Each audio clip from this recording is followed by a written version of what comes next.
Snake, this isn't good news at all. It appears that Revolver Ocelot has stolen an MO operation disk that could potentially wipe out your show. Living vicariously. Precisely. What? Why do you want to do that? Well, Snake, that's the problem at hand, you see. We aren't quite sure what his motivations are.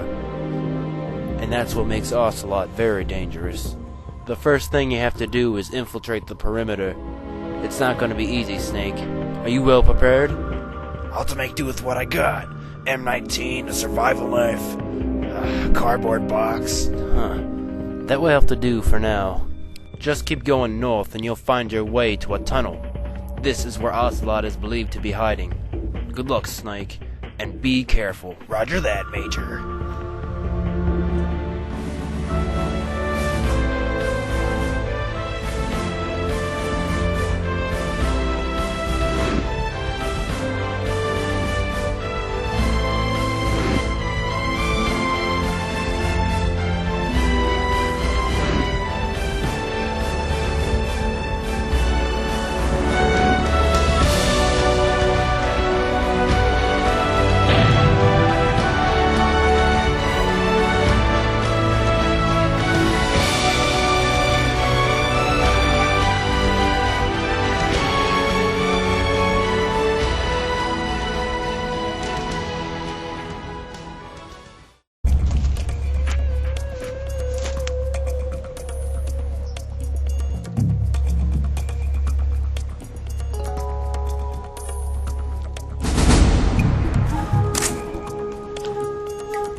Just a box.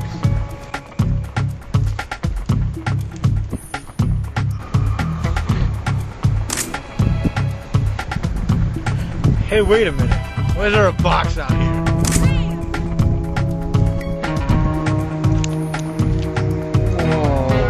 Oh. You can come out now. Eva. Don't worry, I'm on your side. Without the internet, your show couldn't exist, Snake. I'm a big fan. This is that one wee boxing match we had last time. Yeah, it was great. But listen, we need to get a move on. We need that disc. You're right. Let's do it.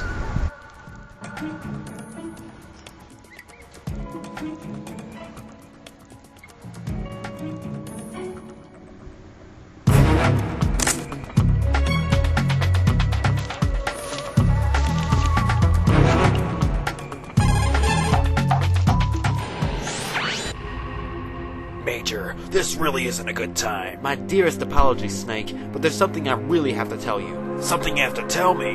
What is it? I really don't know how to say this, but I have an intuitive premonition. An intuitive premonition? Would you stop repeating me? Oh, sorry. Force of habit. I just have a gut instinct that something isn't right about this whole situation. What do you mean? I mean that you need to sleep with one eye open, Snake. Understand? Should I grip my pillow tight for good measure? You're a smartass, you know that, Snake? And another thing. I really need caller ID for this thing.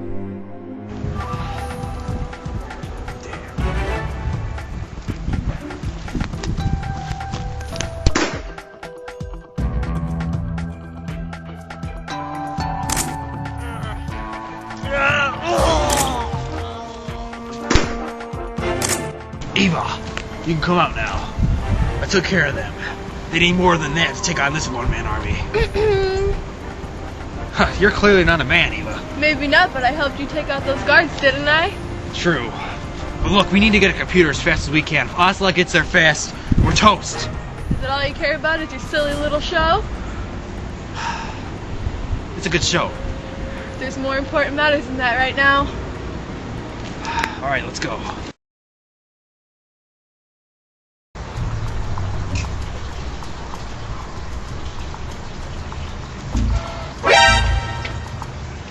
A surveillance camera? Here?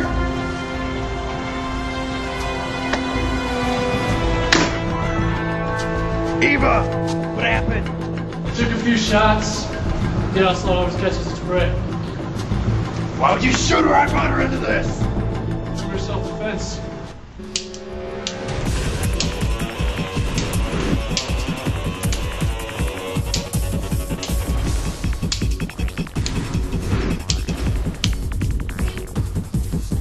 Dan!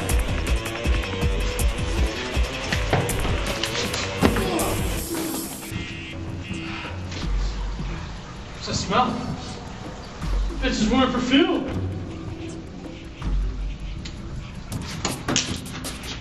Freeze! Hand over the disc. I won't. It's mine. You have two options, Ocelot. Either you hand over the disc right now, or you hand over the disc when I pry it from your dead cold hands. Give me the disc. Bastard. You know that may work in the game, but you don't call someone who has a gun to your head a bastard. Beat it, you have a tanker in 2007 to get to.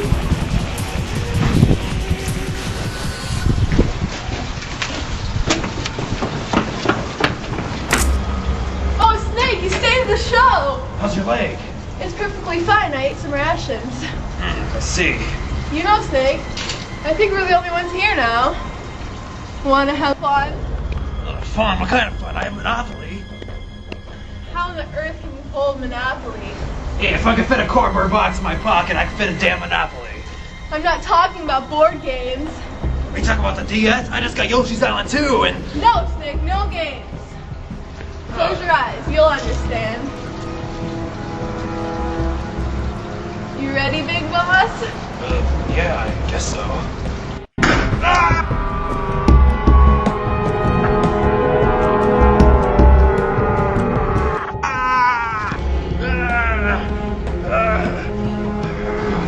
When will you learn not to trust anybody? How many double crosses does it take?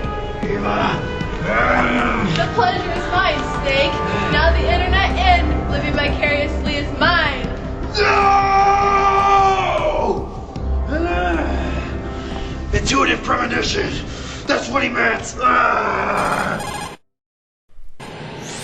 Major, the mission has failed. I couldn't retrieve the disc. My show's gone. Snake, what on earth happened? Ocelot. I had the disc, but then Eva, she double-crossed me. Wouldn't that make the second time this has happened, Snake? Shut up, Major. The point is, my show is gone. Well, that isn't so, Snake. You see, we actually planted a decoy, and Ocelot took the bait. You see, he took the decoy, and then when you took it from him and Eva took it from you, she thinks that she has the actual disc, but it's actually safe right here in... What did you say? No, you have nothing to worry about, Snake. Everything is okay. Why did I just risk my life for a decoy disc? Let's just start the show. Roger that, Snake. My name's not Snake. Roger that, big boss. It's finally here. The March episode is finally here. Welcome everybody, Living Vicariously, 3rd edition, March. After much delay, I do apologize, but we had a how should I say? It's a shortcoming in terms of the roundtable discussion, in terms of people showing up. But here I am. I'm here, and I'm gonna do the rundown for you. I'll do it as best as I can by myself. We'll see what we can do. All right. This is obviously the Metal Gear Solid month, so to speak, I guess. We actually, this is interesting. We actually were going to film a Metal Gear Solid influenced movie, kind of like this, in 2000. I want to say 2005. We were going to film this movie. It was going to be more serious than what this episode was. But we ended up scrapping it just because nothing ever came together. People weren't really into it, I guess, and the storyboard wasn't completed, so we kind of trashed it. But now I've been always wanting to do this. Ever since I was, 13 or 12, 13 years old, when Metal Gear Solid came out for the PS1 in '98, I have been wanting to make a parody of it. It took, almost 10 years it seems like, but I finally did it. with the help of my friends, Reich Pfeiffer, who played Revolver Ocelot, the young Revolver Ocelot, and then Lauren Connick, who played Eva. I know a lot of you probably aren't familiar with the game, which sucks ass. Not the game, but you guys. But, yeah, this game takes place, Snake Eater, came out in 2004, takes place in the 60s. This is, I want to make it clear, this isn't canon to anything going on in Metal Gear Solid. This is just kind of like a parody and toss-up, just using the backdrop, the characters, a lot of the basic storylines, the memes, all that kind of stuff. And, yeah, it's not canon to anything, so don't think it's like, oh, this is how the game is. No, you're lying. You're lying. It's not how the game is. It's kind of like how the game is. That's the kind of point I was trying to get across. Yeah, we shot it in just one full day, actually. It took to shoot this whole movie, a mini movie, or whatever you want to call it. It took only one whole day. I can't emphasize enough, I can't put it in big enough bold letters how freaking cold that day was. We actually cut short the shooting because it was that freezing. So, let's talk about something more interesting. How about the whole production of it? Like, the script was about 10 pages long, maybe 11. The script included all of our lines, of course. The camera angles, actually, I had all this premeditated. I had the camera angles down, everything was set, characters were set, what they said was set, the action that takes place was set. And when we filmed it, we brought the script with, and we just kind of played off of it. I told them, you know, I wasn't very, just stern about the script. I didn't really care if they followed every little exact, minute detail. So long as it hit ballpark, and so long as it was good, and I think that we produced that. I have to credit the shot. The shot has wonderful camera work. Like, the actual shot between Ocelot and I, let's show that clip. You have two options, Ocelot. Either you hand over the disc right now, or you hand over the disc when I pry it from your dead cold hands. That shot was, it was shot totally just sporadically. He just decided to do it. I had a gun to him, the shot went around, the shot came back, and I was putting it. That was just absolute awesome photography. Thank you very much for the shot. That was really cool. I loved it a lot. Yeah, we did a lot of that kind of stuff. I mean, we followed the script, but then we kind of... we had to actually omit a few things because Reich was gone, like I said. And we had to actually cut out another guard scene. There's supposed to be 3 guards, actually, written in the script. Maybe you guys will see that as a special exclusive or something later on. Just remind me, I have an announcement later. Just remind me in this pre-recorded video that I have an announcement later. That's right. But yeah, it was, you know, the script took about a day to write. It's pretty cool. And the characters, like I said, Lauren was originally supposed to be Sniper Wolf, but since we lacked a sniper rifle, a wolf, and massive cleavage, we couldn't film the Sniper Wolf persona. So we dropped it to give her Eva, and I think Lauren fits Eva better. I mean, I think she kind of has a slight resemblance to Eva. And the outfit she picked out was actually from her mother's wardrobe, believe it or not. And it fit so well with what we were doing. I mean, we're not going to get exact. I mean, this is only a $300 production, right? We're not going to get exact with everything. We might get, like, close, but our wardrobes were, like, as accurate as they could be. You know what I mean? It's not like we had a lot of the funds to support this. So I got out my old Dickies long sleeve like work shirt, got some dress pants on. We had a bunch of like these gloves because we really need the gloves. It was freezing outside, dead freaking freezing, like I said. But as cold as it was, we stuck through it. You know, it was really a team effort because we all had to do it. We know that we were freezing our asses off and we had to film this because if we're not going to film it today, as today has proven, we're not going to be able to film it again. I mean, this is a lot of work to do. It takes a whole day to do this kind of stuff.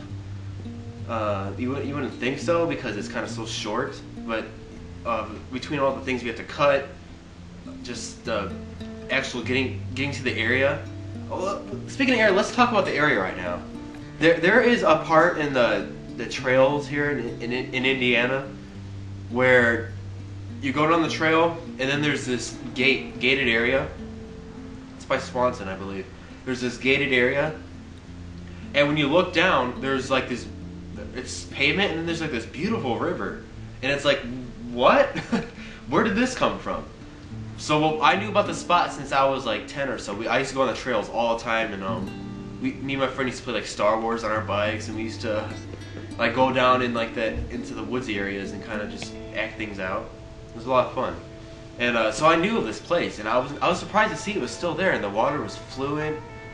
It was just a really beautiful place still. So I was like, this is perfect, because I went my friend Christy and we left the day before, not the day before, but a few days before, sightseeing. I wanted to go find some good areas to shoot.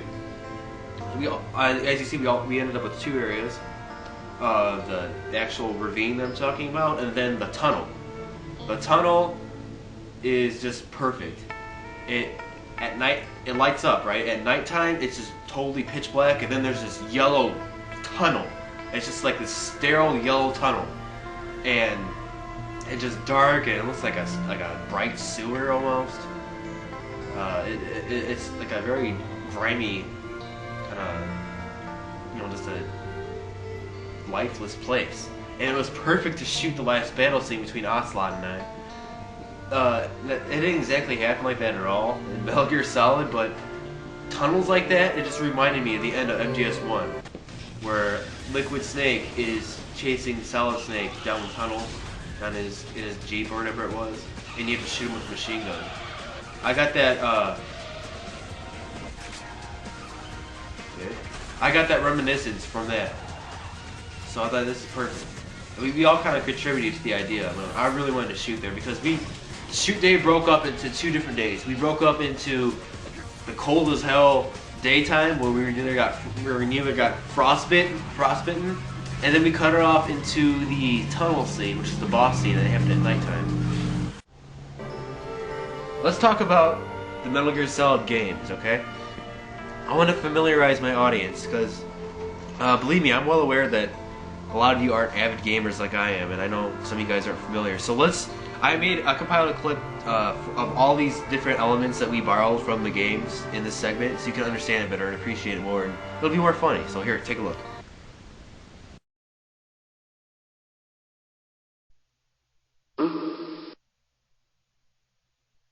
Just a box.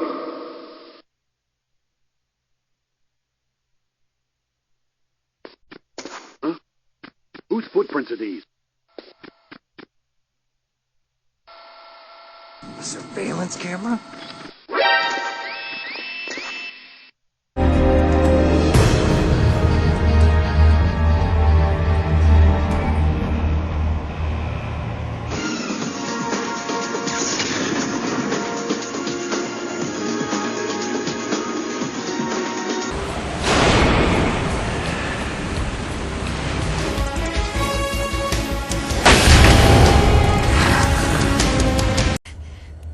Doesn't feel right to shoot an unarmed man.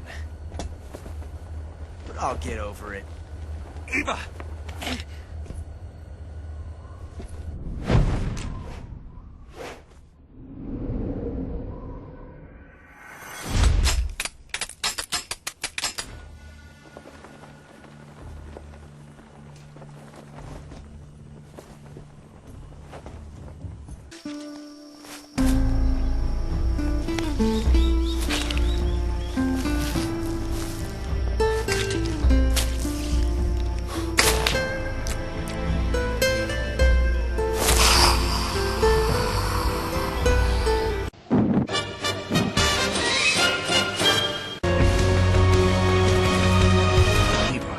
Take care of the driving.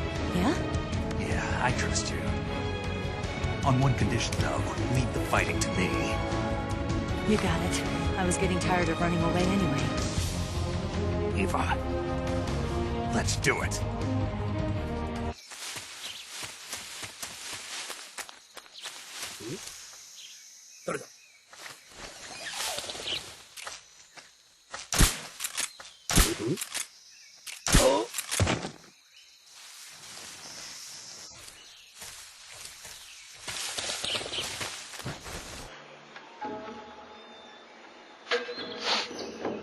This bitch is wearing perfume. This bitch is wearing perfume. I fed that line to Reich, and he was probably bewildered to all hell, and rightfully so. Ocelot says that line like I think 2 or 3 times in Metal Gear Solid 3 Snake Eater / Subsistence, and he says it because I don't want to spoil anything, so I don't want to tell you everything. But there's a spy, and he senses her perfume on both the spy form of her and the regular form of her, Eva. So that's where that comes from. I hope you guys enjoyed the segment. It was really cool. It was fun to do. It was funny as hell to watch. Fun to edit. It was just a very fun segment to do. And I really recommend checking the games out. And I appreciate you guys watching this whole thing. And oh yeah, the exclusive announcement you're supposed to remind me about. Remember that? Living Vicariously is coming to DVD this June. How's it coming to DVD, you ask? Through me, baby, through me. Now I know there's copyright issues and all that jazz, but I don't give a shit. Viacom can lick my ass. I don't care about the copyrights because this show is seen by about 24 people at most. And out of those 24 people, about 12 will get DVDs.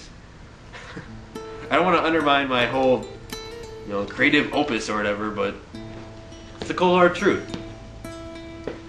Yeah, you will see a DVD come out this June. And to accompany that DVD will be a best of episode, Living Vicariously, which will showcase the first 5 episodes.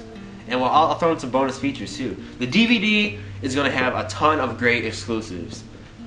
This segment alone, the Metal Gear Solid segment, has produced so many funny moments that I can't wait for you guys to see them. A lot of the great outtakes we did in this whole shoot. Oh god, the Wii boxing, all that kind of stuff. Behind the scenes of the Nintendo Wii Kids video. There's a lot of great stuff coming in the future in June. But we're not even in April. Now we're in April. We're not supposed to be. We're in April now. And there's May to come. So there's still a little bit of leeway. I'm just trying to give you an idea of when this DVD is going to come out and what it's going to be about. It's going to have the first 5 episodes. As of this filming, it's going to have the first 5 episodes. It's going to have all the bloopers, deleted scenes, whatever. That snowboarding, extreme snowboarding thing, or whatever it was, extreme sledding, is going to be on there. We never actually completed that for episode 2. That's going to be on there. Just a ton of great stuff. Commentary, we're going to put some commentary tracks. Got great menus, music. It's going to be awesome. It's really going to be cool. So I'm looking forward to making it. I'm looking forward to you guys watching it. April episode is later this month because there's a delay, but it's still coming out this month, I promise. It's going to be very good. A lot of it's already filmed now, and I don't know what I can tell you guys. I don't want to give anything away, but that episode is full of nudity. Goodbye, everybody. Thanks for watching Living Vicariously March. Next time on Living Vicariously.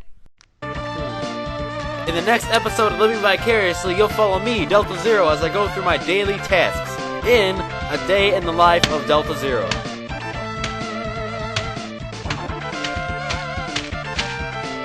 Oh god, no!